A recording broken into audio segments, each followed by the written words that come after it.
There has to be some kind of revolution, yes. There has to be an ideological revolution. People have to experience a revolution in understanding.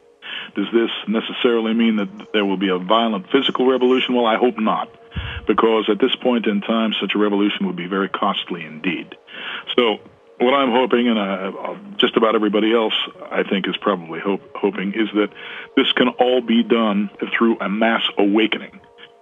An awakening that includes the elite, that includes the heads of these corporations, and will cause them to stop interfering and tampering with the evolution of mankind in a deleterious way that actually turns us away from the correct path, which is what they're doing now. I think the way to solve this problem is to distribute the proper knowledge, and once people possess this knowledge, I think that it will be much easier for them to take charge of their own destiny and throw off these corporate masters and these essentially these frauds who are pretending to be able to chart our destiny without knowing the first thing about what they're doing, which is actually what's occurring right now.